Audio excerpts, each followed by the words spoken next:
I'm Matt from Oregon. Searching the internet, I was trying to find a source of a wood fire oven kit, and I just couldn't find quite what I was looking for, and I spoke to probably half a dozen different vendors through their websites before I landed on yours. Yep. And then we just hit it off right away, chatting back and forth about the content of your kit and how it all gets put together. It made a lot of sense. Yep. And the tooling in particular stood out as an important part for me. Well, I think there were a couple things. Like I said, there was the tooling, which I didn't really notice on the other kits, or at least advertised with the other kits as well. But also the combination of text and videos that you'd put together made it a lot less intimidating in terms of kicking off the project and knowing what I need to do. And the fact that you put in the kit key things like the right kind of specialty mortars that aren't necessarily easy to find. I didn't want to spend all my time hunting and pecking for those, right? Yeah, for sure. And it was good value too, right? Okay. Yeah. Like, oh, it's a Rubik's Cube. It's amazing because you open it up and there's layer on layer on layer. And I kept bothering you or your coworker there about where are these things, this or that, and then it was always in there. I just didn't take the next layer off or look around the next bend. So it just packs so well inside that you think you've gone through it all, but you haven't, right? The shipping company called me up, said your address, and they asked about the driveway.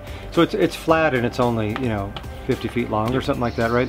So they actually wheeled it on a little cart, right? They wheeled it on into the garage. Oh, so then I just closed the garage and then I could open it at my leisure, right? Fantastic. So that was okay. The main thing was then I carried it bit by bit into the backyard and down the hill, right? But that was my own fool fault for putting it down the hill. Oh, there was nothing to it. It was just as easy as a credit card transaction. So.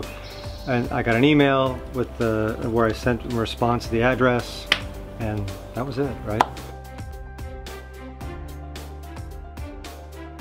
Oh yeah.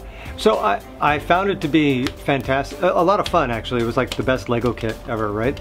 Because you get all these things and mix mortar, make a mess, and so the biggest thing was just not being intimidated by it, but just taking it on. Like watch the video and just go for it, right? I did find that watching the video, then reading the text and kind of going back and forth before I did that next step was a good way to do it, because there's some subtlety to it. But it was more just kind of keeping track of all those things. Like don't expect to watch all the videos and walk down and build the thing. Kind of do it in steps, and that helped quite a bit. I think aside from properly gloving my hands so I didn't burn with the cement didn't burn off my fingertips, right? And bloody fingers, right? That was about the only boneheaded part about the whole thing. But yeah, everything else. Oh, what I would have done. You say it in the video and you say it in the text as well. Just cut the bricks to get them right, to the right shape. If there's a little bit of slop that you need to make up for as you go around one row or the next. And it was so easy to cut them. I just used a grinding wheel, right? And just trimming them off the sides really wasn't a problem. So don't be intimidated by that. Right? I mean, if for nothing else, there's a couple extra bricks. Take one of those extra ones and just practice on that one so you get a sense of what it's like. That's what I would have done differently. I would have practiced cutting one and just been like, oh, this isn't a big deal, right? But other than that, no, there was really nothing crazy, difficult, or strange. It was just a lot of fun. Well, actually, oddly enough, it was actually better, I think, than working with a group stateside. I mean, it probably won't be this. Oh, well, the reason is that I'm typically working late afternoon into the evening on my oven, and that's when you're waking up, right? So I would send you an email and you'd call me back, and I'd be back here at 6 o'clock in the evening or whatever, doing my thing. And normally I would have called somebody maybe on the East Coast, and they would already been gone for 3 hours, and then I have to wait till the next day, right? The whole thing. So it actually worked out really well. Yeah.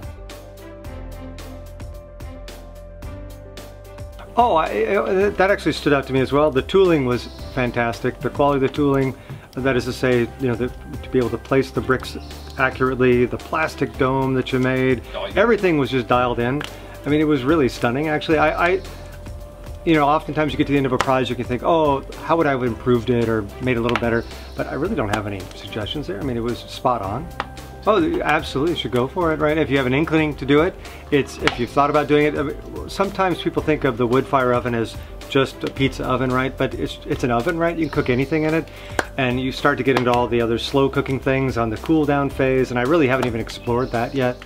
And so I think it's probably more functional than you'd expect it to be if you're thinking about it from just, oh, it's a pizza oven. No, it's a lot more, and you can do a lot of great things with it. Yep. And so the other thing is that it's a great social thing to do with family and friends. Like, we'll have a couple families over all at the same time, and they all chip in and help pull things out, and it's just a fun talking point, and they get to stare at something burning, right? Yeah. And that's great fun, right?